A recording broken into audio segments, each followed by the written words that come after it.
Welcome to the Sanity Project podcast, the place for internet technology professionals whose work-life balance plan has imploded. We are here to provide solutions that will help the IT pro live a sane, healthy, and prosperous life. Here's your host, Joanne Victoria. Hi, this is Joanne Victoria with the Sanity Project podcast. The Sanity Project podcast is a platform for experts in the self-help community to share their wisdom, expertise, and solutions that will help the IT pro live a sane, healthy, and prosperous life. We have a great guest today, and I don't want to waste my time talking, and I'm here to introduce to you Chris Miles. Chris Miles, the cash flow expert and anti-financial advisor, is a leading authority teaching entrepreneurs and professionals how to quickly free up and create cash flow today, spending time doing what they love the most. He's an author and podcast host of the Chris Miles Money Show that's been featured in U.S. News, CNN Money, Entrepreneur on Fire, and has a high reputation with his company, Money Ripples. That's moneyripples.com, people. Getting his clients fast, life-altering financial results. In fact, his clients have increased their cash flow by over $100 million in the last 7 years. That's $100 million, people. So Chris knows what he's talking about. And Chris, I invite you to the show. How are you today? Absolutely wonderful, Joanne. Thank you for having me on. It's been an honor. Well, I appreciate you being here. I know we have a similar point of view and perspective about money and how people can save their money and invest it. And you're also going to talk about how people who work have choices with what they want to do in their job and in their savings. So why don't you clue us in and how you can help people today, how you can solve internet technology professionals' money issues. I love IT people. I can tell you that much. It's interesting because a lot of people I've worked with, it's either been, a lot of them have been business owners, but it's usually a business owner spouse with an IT professional. And I end up having to address two things, both the business and then the finances of the IT professional. And I'll tell you, like, the coolest thing about IT professionals is that they're not about the norm, like they're not about just doing the same old, and just fitting into a box. I mean, obviously there are some out there, of course. There are some that do that, but the ones I really enjoy are the ones that just say, "Hey, I like to question the status quo," and that's what's awesome. And I get it because I started out doing the status quo. I started out going to school. I got great grades. I went to college. I even got better grades in college than high school, which kind of defeated that whole myth about usually your grades are going to be a little bit worse in college than in high school. I did better. But I'll tell you, like, I got to a point where I was thinking, okay, what am I going to do with this? And I actually went into sociology with a focus going towards business. And I thought, well, if I'm going to have real life business experience, I should probably, get a business. And so my first business was actually becoming a financial advisor. And I ended up liking having my own business so much, I actually dropped out of school. I actually dropped out of college with one class to go and never went back, especially because I started making more money doing that than I would have having a bachelor's or even a master's degree in sociology or business. And the thing is, I realized I'm like, I want to do what's actually best for me and what gives me the most freedom. I didn't want somebody to tell me how much money I could make. I wanted to be able to live a life of freedom, live a life on my own terms, and be able to create something. And so I did work in corporate America while having a business for a few years, but eventually I made the leap in 2004, and I've been out on my own ever since. What's interesting is that I went the route of being a financial advisor, but I'll tell you, and if you're like me, I like proof. I like to see that things actually work, not that, not the theory and whatnot. Like, I actually like to see like proof, like, do the numbers really speak truth? Like, there's always a story behind numbers. And I'll tell you, I was a financial advisor for 4 years. And after being in it for 4 years, I realized very quickly that anyone who takes a typical financial advice, the same old stuff you've always heard, work hard, get a good job, save everything, spend nothing, get out of debt or stay out of debt, right? Or pay off all your debt and save it in your 401k. And someday, if you're lucky and the market smiles on you, you'll be able to have a nice little retirement. I'm here to tell you from firsthand experience, that is not truth. Here's the reality is, I mean, despite what all the little brochures show you from financial advisors and people like that out there, it's always a brochure showing some older couple in their 60s are nice and tan and, full head of hair pretty much, which I'm like, come on, some of those guys have more hair than I have right now. And I'm about 40, and, you see these things are sitting on a beach and they're sipping, their pina coladas or whatever. But the truth is that if they're on a beach, it's probably a beach that's, down the street from them because they live in California, and they can't afford to be there for more than a couple hours and then they have to go back to work. And that's what we're really seeing today is that people are not retiring, or if they are, they're retiring a lot later in life to the point where they almost can't do anything anymore. Like their life is kind of become over. Mm-hmm. Or they retire, or they kind of partially retire. So they still have to work part-time to keep money coming in or doing something. People are not retiring the way they say.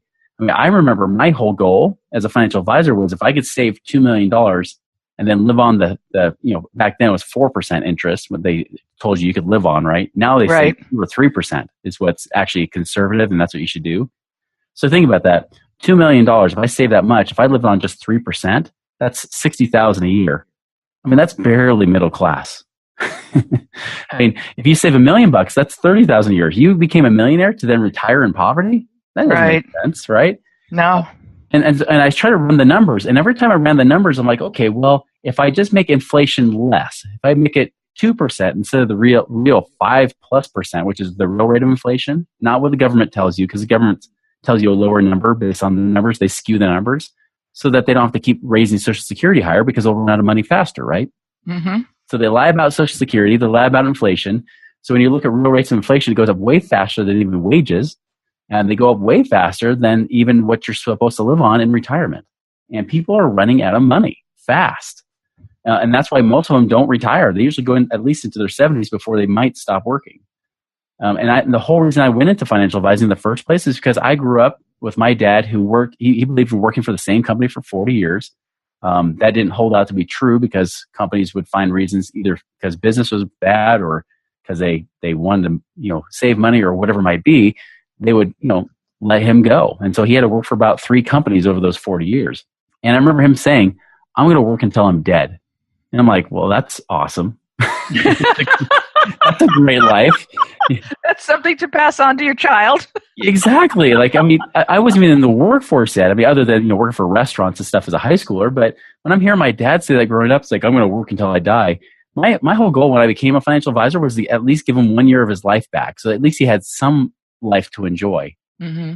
And I'll tell you, like, I remember meeting with him as a financial advisor right before I quit in 2006. I said, I remember sitting with this situation. I'm like, well, first off, you got a paid off house, but that's your biggest asset. You got this 401k at work, but you can't access it until you quit.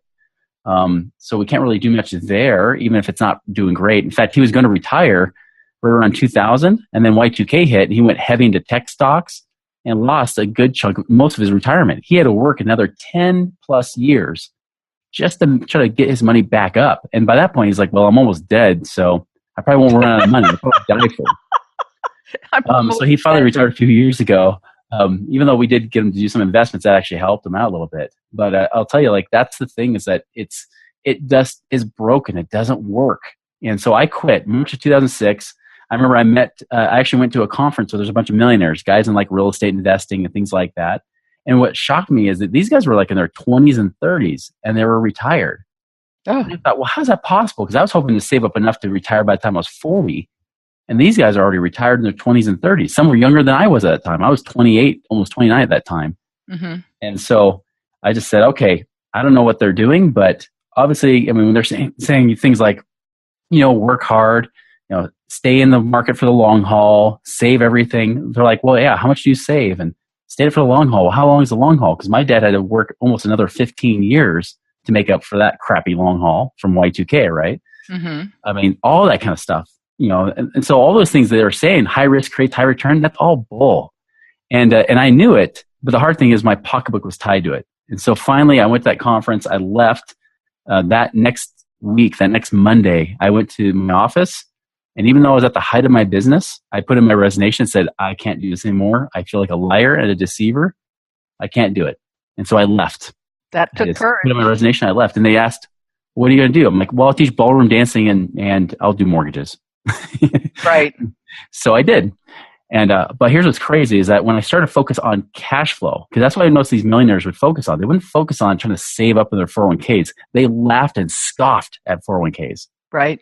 They would actually save in things like businesses and real estate and things like that, and things specifically that created monthly income for them.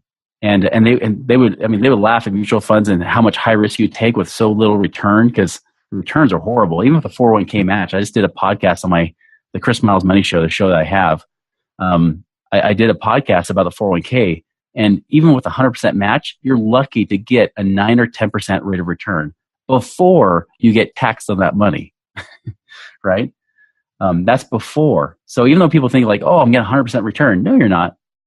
If you ran the numbers, you'd find out if you put 100% return on even $10,000 a year, you'll be richer than Buffett in 20 years. You'll be richer than Bill Gates.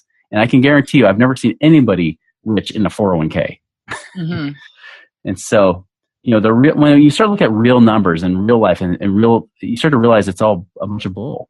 And so when I started to focus on that, on cash flow, funny enough, July, so March I quit, July later that year, even though I only had a few $1,000s in my checking, I was able to actually retire in July of 2006. I was almost 29 years old. And then I was like, crap, what do I do with my life? And that's when people started asking me, well, what'd you do? Like, how'd you do it? And even though I didn't, I just tell them things like, I don't want to go into this detail of how I learned what I did. I'll just tell them I sell drugs. So as a joke, I actually did. I just told people, I sell drugs. And it bought me time to think of an answer. Like, what am I going to tell them? Like, I totally did something very different. It's just not the norm. And it worked. Like, it actually worked well. Give us a hint, Chris. What did you do? You know what I did is I did it through two means. I did do real estate, and then I also had some business. Now, my business, I was really good at connecting. So, for example, a lot of people would ask me things like, "Hey, like who do you know that does blank?" Right? And I remember one of my friends that was a millionaire. He said, "Have you ever considered making money on that? On what? On referring people, like getting a referral fee?" No, never have. He's like, what about as a financial advisor? Like, you used to do that. Do you still like doing stuff? Do you like doing mortgages, for example? Because I was doing mortgages actively, right? Mm-hmm. And I said, well, I don't like doing the paperwork, but I love teaching people and I love getting them the results. I just don't want to have to deal with all the back end work and people calling me at all hours of the day for the loan closed the day after I submitted the application, right? Sure. Which was after I told them 3 weeks, and I was getting tired of that. And so he said, well, why don't you refer it to someone who does like that? I thought, well, I guess I could, because in a scarcity world, you don't think you can do that. So I did. I was like, okay. So I found someone who actually liked doing the paperwork, wasn't great at, meeting people necessarily. They were more introverted. And so I just said, hey, if I send you people and they're already ready to work with you, would you pay me 50%? And the course person said, well, yeah, of course. I said, great. And I thought, well, what else could I do? And so I remember there's even like a wholesale jeweler that I bought, my engagement and, diamond, diamond engagement rings and wedding rings from. And so I thought, hey, maybe they've got something, because I remember them saying they had a referral program. And then I went to them and asked them, they said, oh yeah, we pay 5% on any referrals they send us. And it's by appointment only. So yeah, I just tell them you sent them and we'll pay you. And so the next thing I'm getting checks in the mail from that. Just, people I knew were getting married or whatever, looking to buy jewelry and stuff. Just sure. Mention a conversation. And pretty soon I was doing that with like various types of businesses. And the next thing I know, I was getting paid between $4,000 and $5,000 a month just by people saying, hey, who do you know that does blank? And I was like, oh yeah, go talk to so-and-so. They're really good. And I would send them. And that's what was a huge epiphany to me, because I thought I have to work hard. And I spent so many years working hard as a financial advisor, right? To build even the business I did, to then toss it down the drain. But then when I realized like, oh, I don't have to work hard. It's just about how do I create value for people? How do I solve problems for them? And that was the key. Once I stopped asking how do I make more money, it was more, how do I solve problems? How do I create value for people? And this applies even if you're in your job, by the way. I've actually had clients where one of the biggest things they've done is they went to their boss, said, hey, what can I do for you? What kind of value can I create for the company or for you that would merit me a raise? And I'll tell you, every single time. In fact, I had one guy. He worked for a very large bank that everybody's heard of. He worked in one of their financial departments, and And I told him, he told me, hey, there's this promotion coming up. There's going to be 100 people applying for the same position. And I said, why don't you go to them, ask them, what do you need to do that would earn you that promotion? And so he did. And they said, yeah, well, if you can go and do more of this kind of work, we would appreciate that.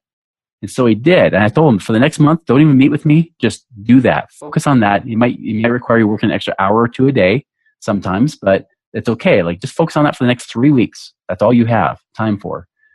So he did. When I talked to him next on the phone, it was crazy. He said, guess what? I got the raise. Now, just the raise, the promotion, right? This promotion, by the way, would pay him anywhere between $2,000 and $4,000 extra a month after bonuses. Huge difference, right? And I said, well, that's awesome. Like, how'd you get it? He said, it's funny. They called me in the office and they said, out of over 100 applicants, you were the only one that asked us what you had to do to get the job. Nobody else asked us. So even though you didn't perform as well as some of these other people, we gave it to you because you actually wanted to know. You actually went that extra mile. And it made all the difference. And I've had a lot of clients, that's one thing they've done, even at their current job, to make more money. So when I'm hearing lots of things that are just going into my brain and, creating value and I, of course, offer a referral fee, but I've never asked for a referral fee, which I think is kind of odd, Joanne.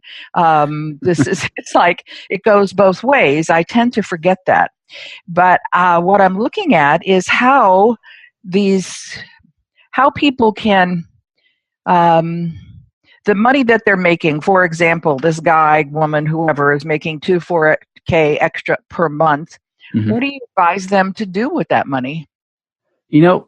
Obviously everything's case by case, right? And anything we say here is not like advice. I know it's not a guarantee or anything like that. It's just a conversation. But people need to get an idea of, if they're working for the paycheck, and even though the paycheck keeps increasing, what are they going to do with that money? Or do you suggest they do nothing with it? Whatever your thoughts are, I'm sure our audience would appreciate them. I'll tell you, in almost every scenario, one thing I have them do, even before they get that raise, is a lot of times I have them stop their 401ks. Okay. Stop contributing to that. Because if you think about a 401k, you put money in, but you can't take it back out. It really becomes more of an expense, not an investment. Because that investment doesn't pay you any cash flow. That always bothered me. And then when you wanted it, it's your money and you have to pay to get it out. It's just so ludicrous. Yeah, even when, first and foremost, you have to either quit your job or get fired to get access to your money, right? Correct. And then secondly, even if you can get your money, there's like a 10% penalty plus taxes for touching your own money. This is regardless if there's a match. This is because you put an IRA or 401k. It's the same. And to me, that's ridiculous. And in fact, I just don't trust the government anyways. No, I know they're broke. I know they're going to find any way possible to get more money. That usually means more taxes. Why would I put my money in something that's going to get taxed more in the future? And you know what? And even if taxes stay the same, here's the thing. As long as there's inflation, as long as you have to take out more money to live on each year, you're going to have to take out more anyway. So even if tax rates stay the same, you'll be in a higher tax bracket down the road because inflation. You have to pull out more money. So you're going to pay more taxes than you will what you save on it today. So when someone says, oh, well, you'll save money in taxes and you'll pay less in taxes when you're retired because you won't need as much money. That's bull crap. The real truth is that people actually need more money in retirement, not less. Therefore, that means you're going to pay more taxes than what you save right now. And so a lot of times I get people to stop contributing their 401k, get the money back in their control, and start doing things that are more non-conventional. I mentioned beyond just getting referrals from business, which is great. Sure. But if you're a natural connector, it's easy, right? Right. But other things I've had a lot of IT guys do, especially, is do things like with real estate, like turnkey real estate properties. Turnkey meaning that it's easy. It's not like you're buying a house and like if you're in Seattle, for example, or the Bay Area, it's not like you're buying a house in Seattle and then you're trying to fix it up and then flip it. Down the road, you're putting hours and hours of work and effort into it, or thousands of dollars into it. That's not what I'm talking about here. That's hard work, and you don't have enough time for that usually. Correct. You're probably working at least, if you're like the other IT clients I have, you're probably working a minimum, 40 hours a week would be nice, right? For the most part, you're probably working 50, 60 plus hours a week. Correct. Turnkey means that you can buy the property, and usually you're buying with a 20% down payment. and then you're renting it out and you have a property manager already taking care of it for you, you basically collect the checks. So it's turnkey because you already have a system in place. There's already the property there, and I even have resources of people that actually have lists of properties to buy. Some of the best areas are actually not in the West Coast. They're actually more like the Southeast of the U.S., Yes. Some of the best cash flowing properties you get best returns on. And by the way, when I say best returns, anywhere from like 12 to 15% cash on cash return each year is usually like a minimum standard that I have people look for. Now understand I told you the 401k with a match, if you're lucky, before taxes is making 10%. That's if you're lucky. So they make 12 to 15%, after tax. And then that's not including tax breaks because you write off the property. You actually depreciate the property on your taxes. So you're getting tax write-offs. Also, because you start crossing over to the whole business owner territory, you can write off all kinds of things you couldn't before, like travel.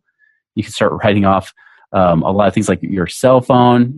You can even start, doing things where you can pay yourself with some tax-free money and things like that, depending on how you do it, just by paying yourself through the business. You can actually, in a lot of ways, even offset some of the taxes you're paying on your paychecks every month, and while making more cash flow. I'm trying to get to a bottom line here so people can hear this, and I can also put it in the show quotes. Put that money, do not invest in your own 401k or the one that the company has, or to start one, or Roth IRA or anything like that.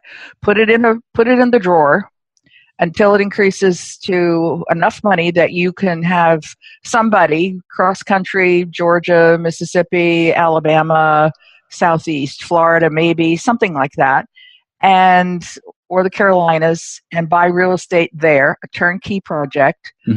Your investment in that, hopefully gather between 12 to 15% cash on cash return, and then sit back and enjoy the rewards. And when you get enough money in the bank from that, buy another piece of property. Yeah, and I'll tell you, it doesn't take much. I mean, you can usually start with as little as $15,000 to $20,000 to get your first property. That's it. I mean, for some of you, you're probably putting almost that much in your 401k each year. Others, I've actually had this happen a lot, especially because the markets have been up. Equity from your home. A lot of people have got equity in their home that's not producing. In fact, I just had a woman call me yesterday from Reno, and she was trying to figure out how to get some extra capital to help, jumpstart a business she wanted to create. And then I realized she had over 100,000 equity in her home. And I said, well, listen, you can not only get the business capital that you need. She needed like $50,000, but you get enough that with another 60 or 70,000, you could probably buy 2 real estate properties, maybe cash flowing in the ballpark of roughly about $700 to $1,000 a month after all expenses are paid, right? Sure. And that would pretty much pay her entire mortgage payment for her.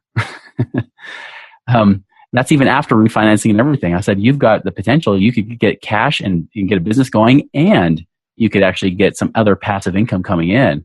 And it floored her. And the funny thing is, she was looking at doing like a very short-term 15-year mortgage with a higher payment. It's like, no, you could be doing something way better. And that's the key. And I'll tell you, most of the IT guys I've talked to lately, they've got at least sometimes a couple $100,000 in equity sitting in their house. They might have even some money sitting in savings. Like that money can seriously start creating thousands of dollars a month. I have one client, just 3 years ago, he did this too. Bought 3 properties that was about $84,000, but it cash flows him $1,250 a month. That's $15,000 a year with just $84,000.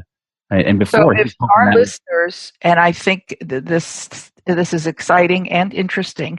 So if our listeners wanted to learn more about what you're talking about, how to take their money and invest it in the appropriate vehicles that would give them 12 to 15% per year instead of the 2% or the 3%, God forbid, that the government says you can get from your 401k, how can they catch up with you? How can they connect with you? What is the best place to find you?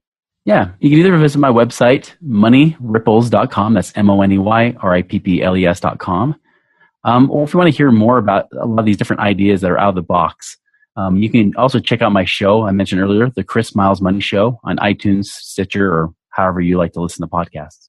And for those who are listening, and it will also be in the show quotes, is you can go to www.moneyripples.com and download his free ebook, Beyond Rice and Beans, 7 Secrets to Free Up Cash Today. And that's what I'm going to do today, as soon as we hang up, is go download the ebook, because you've given me some great ideas and thoughts. And I appreciate you being here today, because this is a perspective. I like to give my audience a 360-degree view on everything. And that means I have at least 360 observations from individuals such as yourself to send them to, so that they can listen to this information and not just talk about work, but talk about how work can help them in the future. So we're going to say goodbye for today, and I will ask everyone who is listening to give this podcast a rave review on iTunes. 5 stars, people, 5 gold stars. Have a great day, and look forward to the next one. Bye. I hope you enjoyed this episode of the Sanity Project podcast. Please go to AskJoanneVictoria.com and continue the conversation on her podcast page. And get a free copy of her book, The True Self Handbook, a guide to transform your life.